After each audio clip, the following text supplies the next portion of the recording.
We are, in fact, live.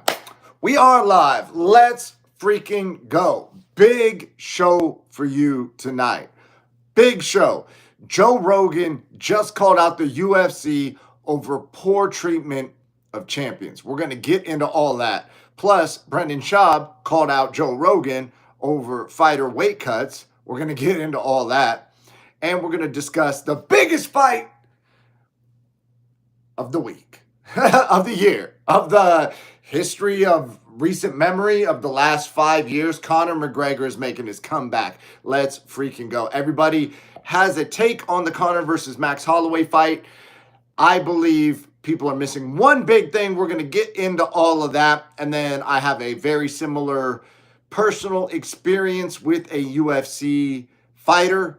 We're going to talk about that. I fought somebody who went on to fight in the UFC, and then I sparred them 10 years later. So I have some insight as to how this fight with Conor and Max might go, because everybody is missing this one thing. We're going to get into all of that. Plus, we're going to talk about the way that martial arts is set up. People have a lot of techniques. People have a lot of tactics. They're not addressing the environment. So we're going to get into all that. That'll give you guys a better understanding of what's actually happening and how I'm able to pick things like Sean Strickland will absolutely beat Hamzat. Justin Gaethje will beat Ilia Topuria, and other things that I picked on the channel, how Josh Hokett's making his move way months ago. I was saying he's going to fight for the title next. How am I able to do that? We're going to get into all of that, because one thing that nobody sees is the environment in which things are happening. We're going to discuss that. And then, maybe if you want to take it, this is how I took it. I took it for a metaphor for life, and I use it in every area of my life. We're going to get into all that. Big show today. My name is King David Hogan. I'll be your host for the evening. I'm a Brazilian Jiu-Jitsu black belt. I'm a pro MMA champion. You may have seen me pro wrestling at Fight Circus, and I coach and train at the greatest gym on the planet. With some people we're going to talk about in this stream, the gym is Extreme Couture. So we're going to get into all of that tonight, guys. Make sure that you have if you've already subscribed, I appreciate you. First of all, I appreciate my subscribers. So if you've subscribed, I appreciate you. Thank you.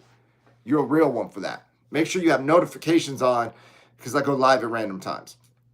Also, make sure you send your coach to Studio Millions. Studio Millions will pack their gym full of students who stay, pay, and refer. Your coach will absolutely love you for it. Let me drop that in the chat real quick, and then we'll get going. All right.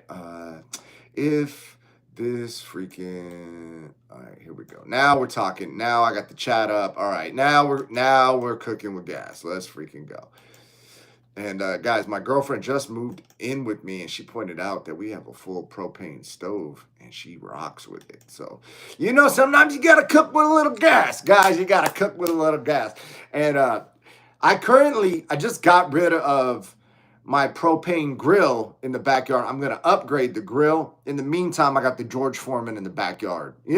Like sometimes you got to make do, right? You got to make a little adjustment. You got to have a workaround while you're waiting on the other one. Because for whatever reason, the propane grill that I had wasn't propaning properly.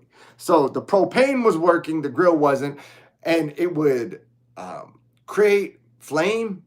And then I would bounce and come back, and then it's just propane. I'm like, what is going on? You have to relight it. It was a whole ass thing. So got rid of that, got a temporary George Foreman in the back, and we got the propane running in the stove in the kitchen. Let's freaking go, guys. We're cooking with gas. All right, so Joe Rogan, I just saw a clip.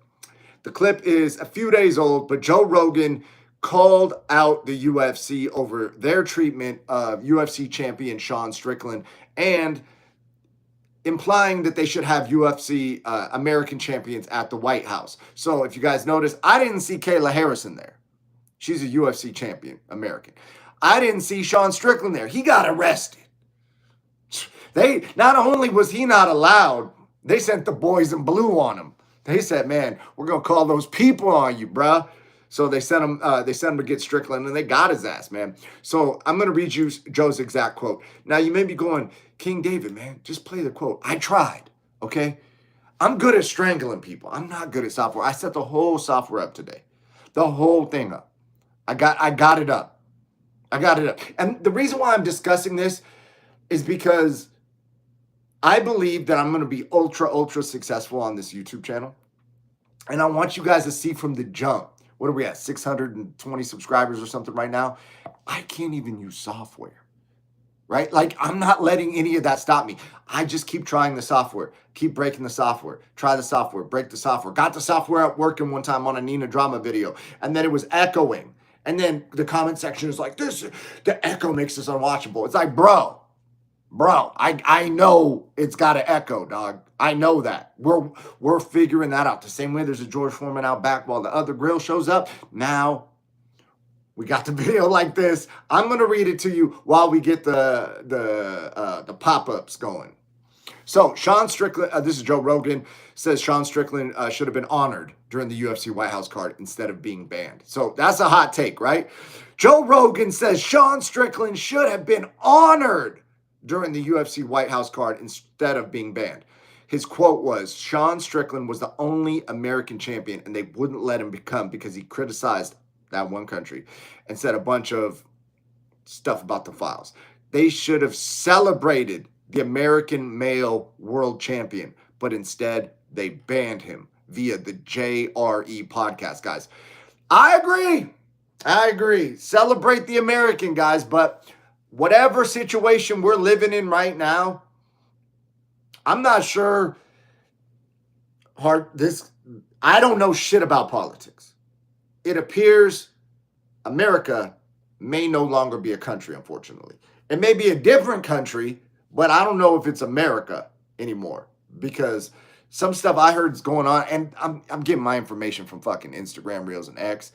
And maybe you guys can fucking help me out with this in the chat, but apparently our military is melding with another country's military, and that country is going to have some kind of control over our and then it's like, so what's the definition of a country at that point? That's my question, right? Like, so these words are like America or country or, illegal technique, or that's a foul when you poke somebody in the eyes. Is it a foul? Because nobody took a point. If you elbow a guy in his spine, in the back of his head, is that illegal? Because the fight wasn't stopped and overturned. You know what I mean? No consequences happen. So what's the definition of words, right? So what is the definition of our country? Because I'm getting information from TikTok. Okay, so I could be getting way wrong, but people are saying some crazy shit out there. So I don't know if we still have a military that's controlled by American interests or not. I don't know, right? So that, I think they should, maybe I'm naive. Why not just honor Strickland? American champion, bring him up. Oh, but I mean, I get that he did talk about some people, but at the same time, isn't that what this country's about? Is that like you can disagree with somebody? Like, imagine if Trump would have done this. Imagine if Trump would have brought Strickland up there, right? Brought him into a room. Like, secret room. Bunch of Secret Service. Says, Sean, you got a lot of stuff that you're critical about, and you're allowed to speak out. I just want to give you, like, level 0 as to what's actually, like, level, the minimum I can disclose to you personally without you needing a security clearance, so you can understand some of my actions in a better context. Because it's easy to criticize from the outside. But Sean, I respect you as an American champion. You're a public voice. And I want you to be able to walk out of this door tonight at the UFC at the White House and go, hey man, I just talked to Trump. I'm wrong about everything. He's the greatest president in the history of presidency. What if Trump brought him in the room and showed him some real shit that made Strickland say that? That would have been epic. That would have been epic. So I would have liked to seen something like that. Can you imagine? But yeah, the UFC should have honored Strickland, but they're in a predicament. They're in a predicament because they bring Strickland up there. It's Trump's birthday. Trump's not a fan. Trump's Dana's best friend. Now, who are you loyal to? You loyal to your best friend who's hosting you at his house? He's the host of the evening. Or you loyal to your champion, right? So put him in a hard spot, guys.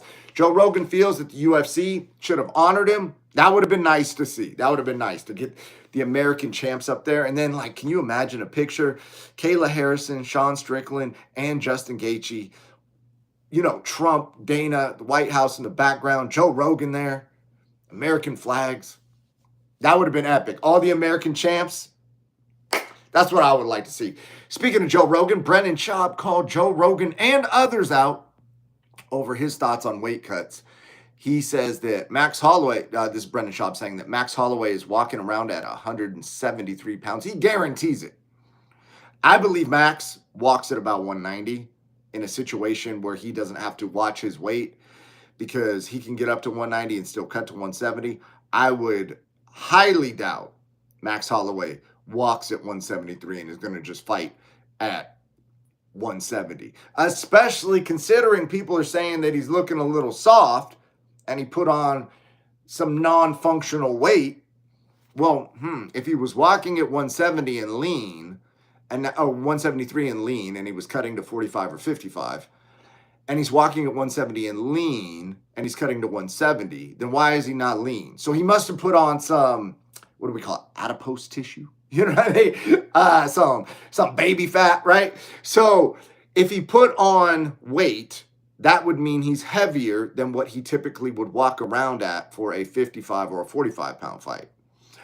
Every 45er I know is walking around at least 170. At least 170. A lot of them walk at 80 or more.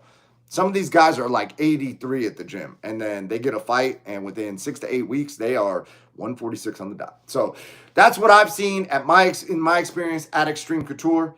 I've also been around Aljo, and he was cutting from 173 pounds to 135. And obviously, he doesn't do that overnight, but if he starts camp at 173, he gets down to be able to cut the water to make 135, and he was defending world titles, so he had to be 135 on the dot, no 136 involved. So these guys are big, man. I don't think that Max is walking at 73, but Brendan Schaub says that Joe Rogan, because Joe Rogan has been very vocal about he doesn't think there should be weight cuts. You should just fight at what you walk at. So if Max is fighting at 73, he should fight probably 70, which is still a weight cut. Still a 3-pound weight cut, which, you know, isn't that big, but still. And Brendan Schaub says the people that are, and he specifically said he's like, Joe Rogan talks about this. He's like, all these people that talk about these weight cuts and how people should just fight at their weight. Just because you walk at a weight doesn't mean that's your best performance weight. You might be, like if you look at Alex Pereira, you could be slower and some of your advantages are removed because you put on too much weight. You would have been better at a different weight, even if you're fighting at heavyweight, but not trying to get as big as you can just because you're fighting at heavyweight now. So Brendan Schaub has fought before. He's critical of Joe Rogan and these others who have not fought. Joe Rogan did Taekwondo tournaments and some jiu-jitsu stuff, but Brendan Schaub saying, hey, when you got it all on the line. And listen, anytime I say anything positive about Brendan, people get triggered. I think he's a good guy. I think that. And he's totally right. I agree with him. I agree with Brendan Schaub, guys. Deal with it. Brendan Schaub says that Joe Rogan and others are misguided because they don't fight. So when they say this weight cut shit, like, oh, just fight at your natural weight. Dude, your best fighting weight might be different than your natural weight. So to get your and Chael talks about this too, to get your cardio right, there's dudes that Chael wrestled with. He's like, bro, this guy was unbeatable at whatever weight it was. Let's call it 160. And then he went to wrestle at 170. But because he didn't have to do those extra runs, even the guys that when he was cutting to 160, he would beat at 170. When he went to 170, he wasn't able to do it. And I don't know the wrestling weights, so I'm just using a 10-pound variance for an example. But I've seen that as well. Guys go up in weight. There might be somebody who fights at, let's say, 145. and they can beat up these guys who weigh 150, 155. They fight at 155. So a 45er's beating up 55ers, let's say in the room. And then he gets a fight at 55. You would think he would still be able to beat up all the 55ers. But now, because he's not training as diligently, as his diet isn't as diligently, he's walking around with the 10-pound weight vest on, which is body fat, because that's essentially what you're doing, right? You got a 10-pound backpack on or a 10-pound weight vest. Now when you're moving more weight. You're a little slower. Your timing's a little off. Your cardio's a little fatigued. You need a little bit different rest time and recovery. Your heart rate doesn't drop as low. And now you're a different fighter. Even though the same guys you were beating up when you were 10 pounds less, they haven't changed their weight. You changed your weight, and now it's different. So I agree with Brendan Schaub on that. One thing I disagree with him on is his take on Max Holloway versus Conor. We got into that on the last episode. But one thing that people are forgetting is that these two have fought before. Conor and Max fought 13 years ago, and everyone goes, oh, that was 13 years ago. So I've got personal experience with this. I fought a dude named Cody Gibson. Cody Gibson went on to fight in the UFC. I fought Kobe probably 13 years ago. I don't know what it is. I could go look it up, but whatever, right? Probably 14 years ago. Anyways, let's say around a similar time to Max and Conor. Now, I beat Cody. Popped his arm, made him scream. You know what I'm saying? Like, whatever. He was screaming for the ref to pull me off. Now, that's neither here nor there. So then, Cody and I were friendly after the fight. We trained together after, whatever. You know what I mean? And then a decade or whatever, 12, 13, 14 years later, he pulls up to Extreme Couture. And I'm like, oh, he wants to get his get back. Because it's been, we haven't seen each other in fucking over 10 years. I ain't the one, dog. You know what I mean? And we sparred, and he was very complimentary. He's like, dude, I can't lay a hand on you, bro. I'm like, dog, I know. Some people just got some people's numbers, right? And so as good as he is, and he went on to fight and compete at a higher level than I did. He's got wins in the UFC. I never got to the UFC. Sean Shelby told me I was too fucking old. You know what I mean? And when I was younger, I was doing handstands on the beach, right? I was lost in the sauce. But that's another story for another time, and maybe we'll get into that in the future. But for right now, stylistically, it just doesn't work out well for Cody against me. Against everybody else, he's putting hands on them, balling them up, sticking their head up their ass, doing all that. I've got a very unique style. That's a bad matchup for him. No matter what, he could train 100 years, doesn't matter. Same thing with Max and Conor. Max Conor's a bad matchup for Max. Max may have more confidence. He may be a bigger guy now. He may have some kind of like, oh, he was a kid then, he's an adult now.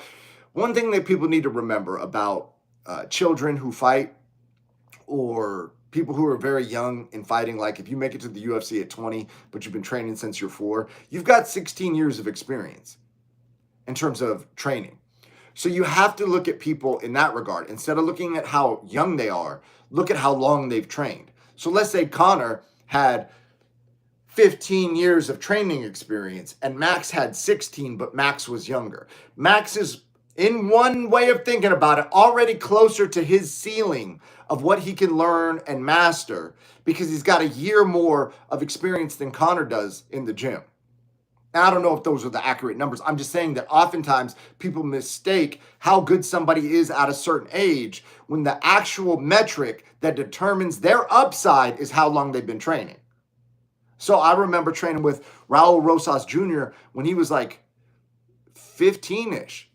And you were like, dang, that kid's good for 15. He was beating the shit out of people, adults. But the adult might have had 4 years of training and Raul had 11 at that time. So he's got nearly 3 times the training he's supposed to beat him up. And while it's still impressive for someone who hasn't got their full testosterone and all that stuff to be able to beat up somebody who has got that, which is, I'm not discounting that in any way. That's impressive as fuck, right? There's also the variable of, A, this person's got 3 times more training. So we see that this is a big problem with Brazilian Jiu-Jitsu, is that you cannot promote people in IBJJF until a certain age. So you'll have a blue belt that's been training since he was 2 years old. And he's now in the like, whatever it is, 15-year-old division. He's got 13 years of training. He taps black belts frequently when he rolls with the adult class, right?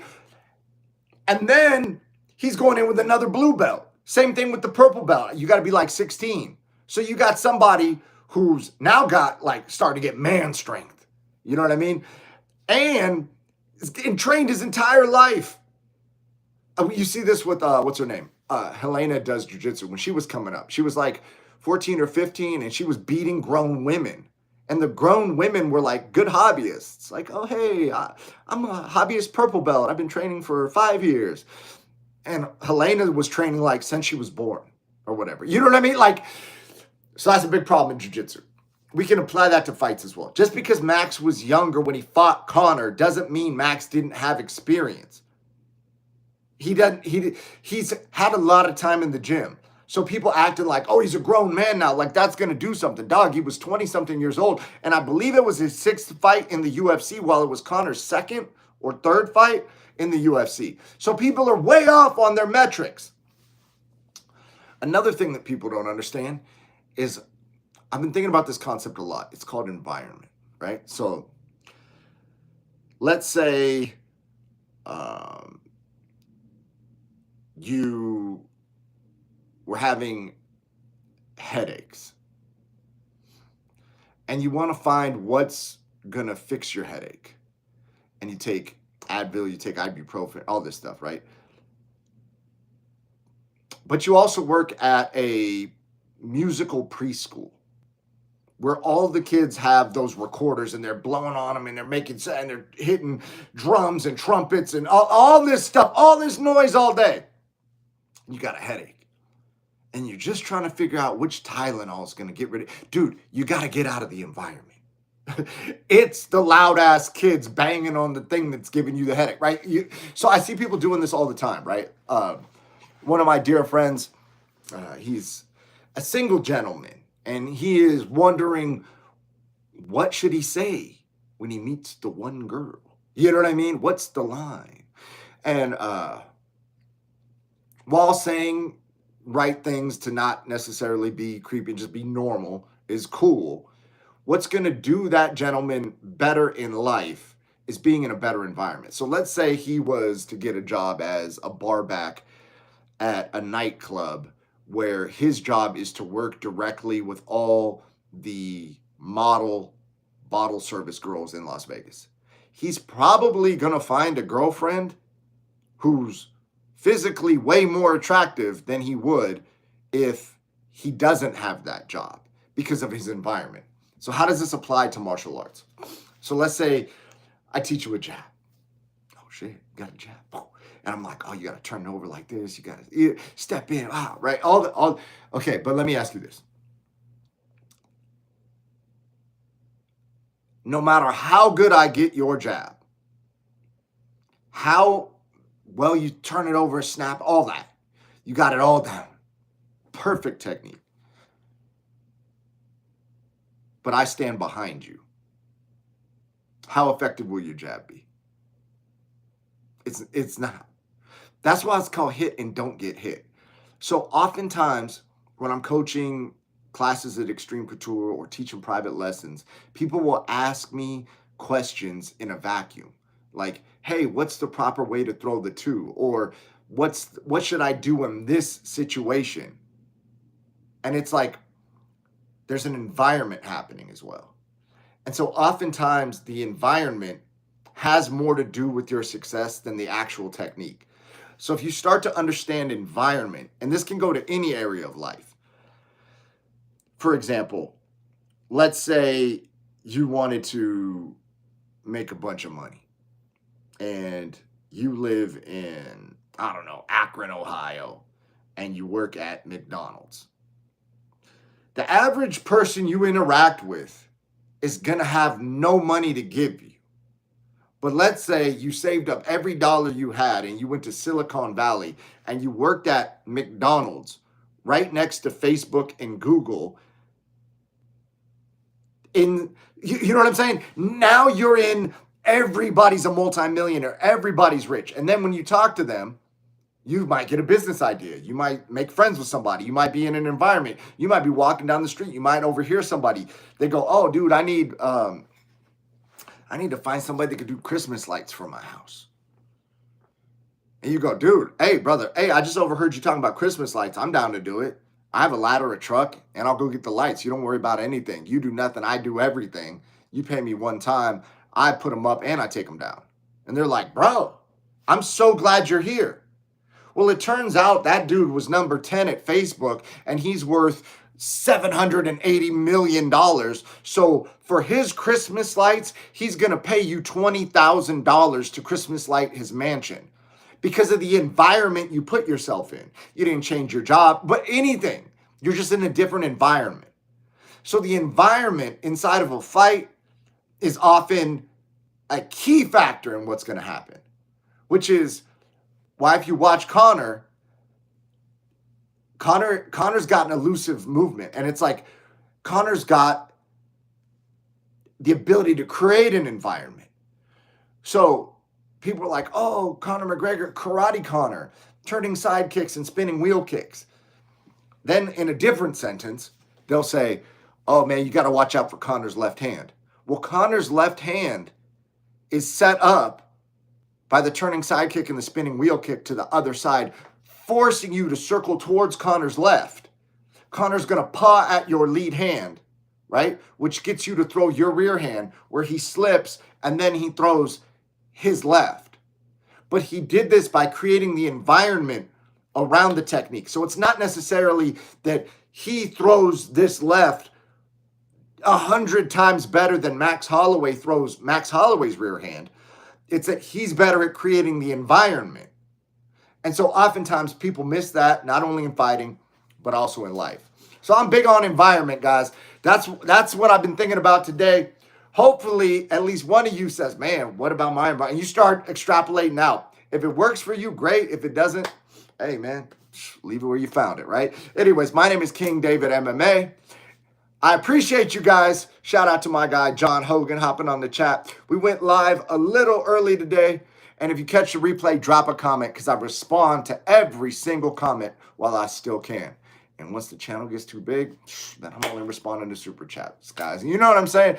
Oh, man, John Hogan says, "Great show." Yeah, I'm about to go pull up on the amateur practice at Extreme Couture. Help those guys get ready for their fights. And I will see you guys tomorrow on the live. All right. Love you. Peace.